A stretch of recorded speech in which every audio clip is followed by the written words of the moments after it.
नमस्कार, मी राजेभाऊ मोगल. सत्ताकारांमध्ये आपलं स्वागत आहे.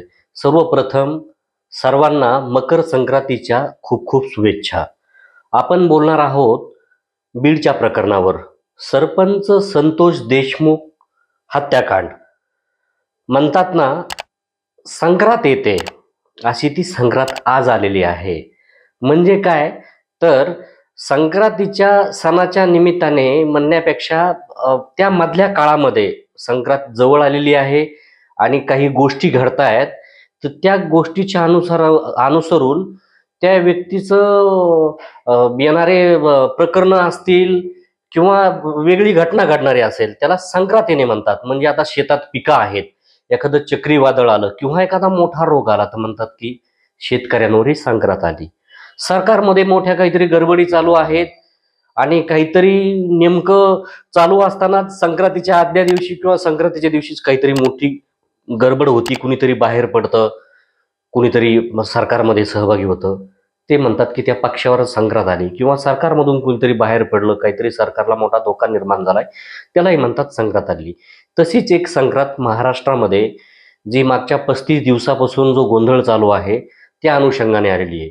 म्हणजे कोण तर वाल्मिक कराड या व्यक्तीवर संक्रांत आलेली आहे आणि ज्याला आका म्हटलं जायचं आणि आकाचा आका म्हणजे धनंजय मुंडे, तसं स्पष्टच हा जो शब्द प्रयोग झालेला आहे. नुकतंच मराठी साहित्याला अभिजात दर्जा मिळाला आणि त्याचा तसा GR देखील मिळालेला आहे. तर या मराठी भाषेला एक नवीन शब्द हा शब्दकोशामध्ये सहभागी झालेला आहे, तो म्हणजे कुठला तर आका. आका शब्दावरून सतत आपण चर्चा बघतोय. रोज कुठल्या ना कुठल्या प्रकरणावरून आका या विषयावरून चर्चा आपल्याला ऐकायला मिळते. ही चर्चा सुरू कुठं झाली? बीडपासून सुरू झाली. वाल्मिक कराड यांचं अगोदर नाव घेतलं जात नव्हतं, धनंजय मुंडेचं नाव देखील घेतलं जात नव्हतं. आका सातत्याने हाच शब्दाचा प्रयोग केला जायचा. लोकांना सतत वाटायचं आका म्हणजे कोण. पण संतोष देशमुख यांची हत्या झाली, आरोपी फरार होते, टप्प्याटप्प्याने काही आरोपी पकडले गेले, अजूनही त्यातला एक आरोपी फरार असल्याचं सांगितलं जातं. पण या एकूण आरोपींना पकडलेलं असलं तरीही याचा सूत्रधार वाल्मिक कराड आहे असा आरोप त्या ठिकाणी केला जात होता. वाल्मिक कराडवर आरोप केला जात असतानाच वाल्मिक कराडवर खंडणीचा 2 कोटी खंडणी मागितल्याचा गुन्हा दाखल झाला. तर तो कसा तर अजित पवार, राष्ट्रवादी काँग्रेस पार्टी, अजित पवार गट, त्यांचा तालुका प्रमुख चाटे हा वाल्मिक कराडांचा मावस भाऊ. तर त्या चाटेच्या फोनवरून वाल्मिक कराड बोलले आणि त्या अधिकाऱ्यांकडे खंडणी मागितली. असा एक तो प्रकार जो आहे तो तसा रेकॉर्डवर आणलाय की नाही आता हे थेट सांगता येणार नाहीये, मात्र तसा आरोप केला जातोय. आजही दिवसभर सातत्याने त्या विषयाची चर्चा रंगलेली आहे. आपण बघतोय दिवसभर फक्त बीडच्याच प्रकरणाची चर्चा झालेली आहे. आणि कुठंतरी पोलीस अधिकारी म्हणजे ज्या या प्रकरणाची चौकशी करण्यासाठी जी SIT नेमली होती, ती SIT नीट चौकशी करत नाहीये. त्यातले काही अधिकारी जे होते तेच वाल्मिक कराडचे मित्र आहेत असा आरोप केला जातो. तसे फोटो देखील वाल्मिक कराडचे आणि त्या SIT मधल्या काही अधिकाऱ्यांचे सोबत आलेले होते, त्यामुळे तो तसा आरोप झाला. काही याच्यावर स्वतः सरपंच संतोष देशमुख यांच्या भावाने देखील आक्षेप घेतला होता. आणि हे सगळं घडत असताना काल मस्साजोगमध्ये एक आंदोलन झालं. सरपंच संतोष देशमुख यांचे भाऊ धनंजय देशमुख यांनी केलेलं. टाकीवर चढून त्यांनी एक आंदोलन केलं. बऱ्याचशा महिलाही त्या ठिकाणी सहभागी झालेल्या होत्या आणि कुठंतरी आम्ही स्वतःचा जीव देणार आहोत, आम्हाला न्याय मिळत नाहीये आणि आम्हाला तपासात नेमकं काय चाललंय याची माहितीच दिली जात नाहीये, असा त्या ठिकाणी आरोप सुरू होता.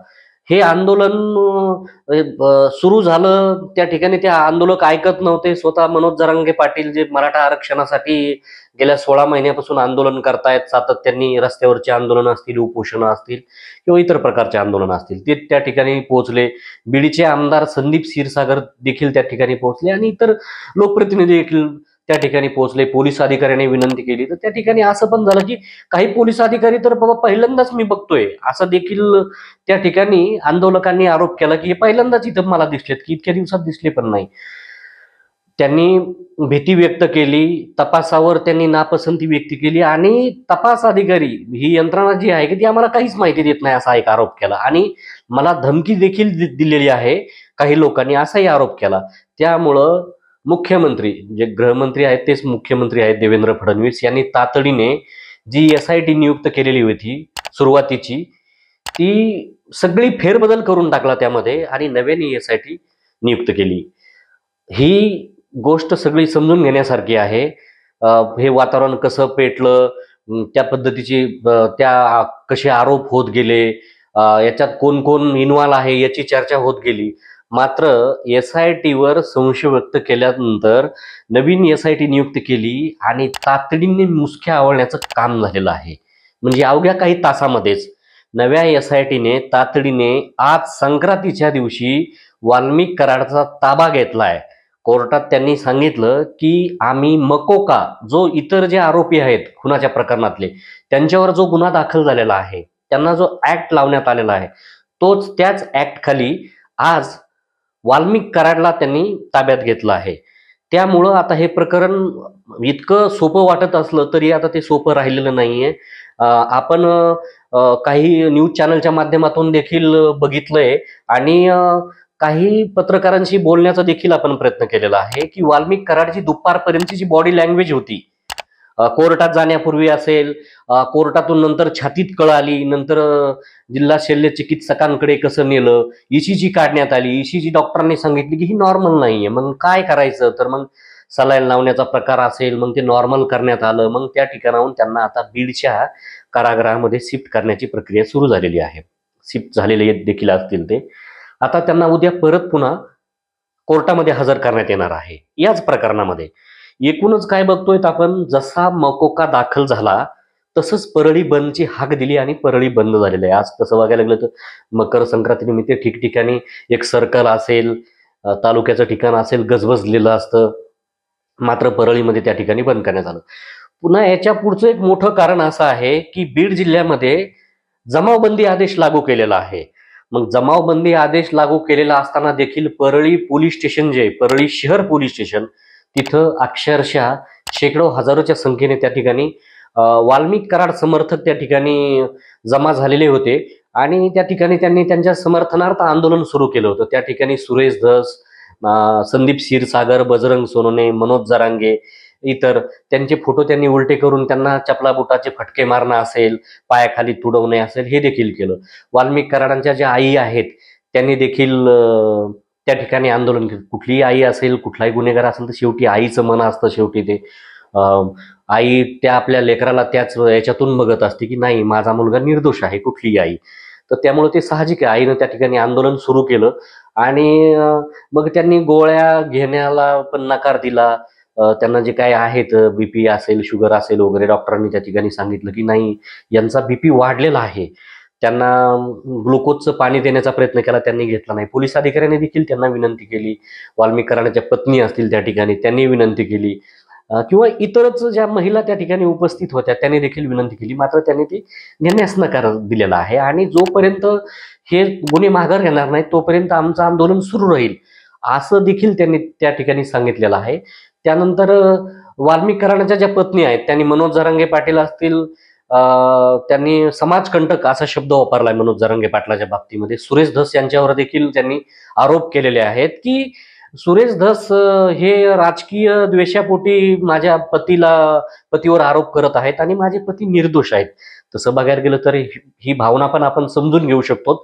मात्र त्याच्यासाठी एक यंत्रणा आहे, त्याच्यात कोर्ट आहे, सगळ्या गोष्टी आहेत, तपास यंत्रणा आहेत, त्या शोधत असतात. ते शोधण्याचं काम देखील त्यासाठी ज्या नियुक्त केलेल्या आहेत SIT असेल किंवा इतर CID असेल किंवा पोलिसांचे जे पथक आहेत ते असतील त्याची ते चौकशी करत आहेत. मात्र एकूणच जर आपण बघितलं तर सकाळची वाल्मिक कराडची जी बॉडी लँग्वेज होती, जी आपण कॅमेऱ्याच्या वेगवेगळ्या चॅनलच्या कॅमेऱ्याच्या माध्यमातून बघितलेली असेल किंवा काही पत्रकारांकडून जाणून घेतलेली असेल, नंतर मात्र बदलली. त्यांना छातीत कळ आली, त्यांना रुग्णालयात न्यावं लागलं. हे सगळं झाल्यानंतर आता कुठंतरी पुन्हा आता एक वेगळी चर्चा ऐकायला मिळते. परळी धुमसत आहे, टायर जाळण्यात आलेले आहेत, आंदोलनं सुरू आहेत, कमानीवर लोक चढलेले आहेत. आणि आता हे सगळं सुरू असताना मुंबईमध्ये एक मोठी अपडेट आपल्याला ऐकायला मिळते की अजित पवार जे धनंजय मुंडे ज्या राष्ट्रवादी काँग्रेस पार्टी अजित पवार गटाचे मंत्री आहेत, त्यांचे जे राष्ट्रीय नेते आहेत ते आहेत अजित पवार. आणि अजित पवारांचा हा सरकारी बंगला आहे देवगिरी, त्या ठिकाणी त्यांनी धनंजय मुंडे यांच्याकडून परळीतल्या घटनेचा आढावा घेतलाय. आणि हा आढावा घेतल्यानंतर धनंजय मुंडे आपली भूमिका माध्यमांसमोर पत्रकार परिषद घेऊन मांडणार आहेत. आता मांडणार आहेत, खरं तर धनंजय मुंडेचा सातत्याने राजीनामा मागितला जात आहे. धनंजय मुंडेंनी स्वतः सांगितलेलं आहे, वाल्मिक कराड माझ्या जवळचे आहेत का, तर हो आहेत, अशी थेट त्यांनी सांगितलेलं आहे. त्यामुळं कुठंतरी ह्या तपास काम करत असताना त्या यंत्रणेवर दबाव येऊ नये म्हणून एक नैतिकता म्हणून राजीनामा दिल्याचे उदाहरणं महाराष्ट्रात अनेक आहेत. स्वतः धनंजय मुंडे यांचे जे नेते आहेत, राष्ट्रीय नेते अजित पवार यांनी देखील त्यांच्यावर सिंचनाच्या घोटाळ्यामध्ये जो आरोप झाला होता त्यांच्यावर, त्यांनी देखील राजीनामा दिला होता. आणि यशवंतराव चव्हाण यांच्या समाधीस्थळी जाऊन आत्मक्लेश आंदोलन देखील केलं होतं. त्या ठिकाणी त्यांनी जाऊन बसले होते ते, आणि शांतता लाभावी, कुठंतरी मनाला शांती मिळावी, आणि त्या ठिकाणी त्यांनी जाऊन हे केलं होतं. उभ्या महाराष्ट्राने बघितलेलं आहे. मग अजित पवारांनी खरंच आढावा घेतला का राजीनामा द्यायला सांगितलाय, ही संक्रांत वाल्मिक कराडवर नक्कीच आलेली आहे.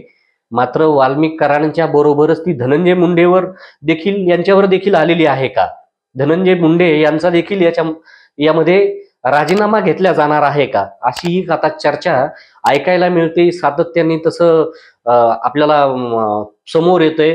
वेगवेगळे जे राजकीय विश्लेषक असतील ते देखील आता या संदर्भात आता आपल्या भावना व्यक्त करत आहेत की संतोष देशमुख, सरपंच संतोष देशमुख यांच्या हत्याकांडात वाल्मिक कराड यांना इतके दिवस एक थोडंसं अभय मिळत होतं का, SIT चौकशी करत नव्हती का, असा एक आरोप होत असतानाच नवीन SIT स्थापन झाली आणि त्यांनी मुसक्या आवळल्या. आणि 302 मध्ये म्हणजे सरपंचाचे हत्या ज्या आरोपींनी केलेली आहे त्यांच्यासोबत व्हिडिओ कॉलवरून बोलणं झालंय वाल्मिक कराडचा, असा सातत्याने सुरेश धस आणि इतर लोकप्रतिनिधी आरोप केला. खरं तर सुरेश धस हे विरोधक नाहीयेत, हे सत्ताधारी पक्षाचे आमदार आहेत, हे पण समजून घेणं गरजेचं आहे. विरोधक आरोप करतच असतात, विरोधकांच्या आरोपांना देखील म्हणजे महत्व असतंच, पण इथं हे सत्ताधारी पक्षाचे आमदारच या ठिकाणी आरोप करतायत. त्यांनी सातत्याने ह्या सगळ्या गोष्टी सांगितलेल्या आहेत. आणि आकाचा आका म्हणजे धनंजय मुंडे, हे देखील त्यांनी 2 दिवसापूर्वी देखील नाव घेऊन सांगितलेलं आहे. त्यामुळं आकावर तर संक्रांत आलेली आहे, आकाचा आका म्हणजे धनंजय मुंडे यांच्यावर देखील ही संक्रांत आलेली आहे का, असंच सध्या तरी बघायला मिळतोय. मोठ्या लगबगी घडतायत मुंबईमध्ये. नेमकं काय होतंय आता हे लवकरच आपल्या समोर येणार आहे. आपल्याला काय वाटतंय आपण देखील कमेंटच्या माध्यमातून व्यक्त व्हावं. आपण चॅनलला सबस्क्राईब केलं नसेल तर सबस्क्राईब करावं. आमचे व्हिडिओ आपल्याला आवडले असतील तर कृपया ते शेअर करावेत. धन्यवाद.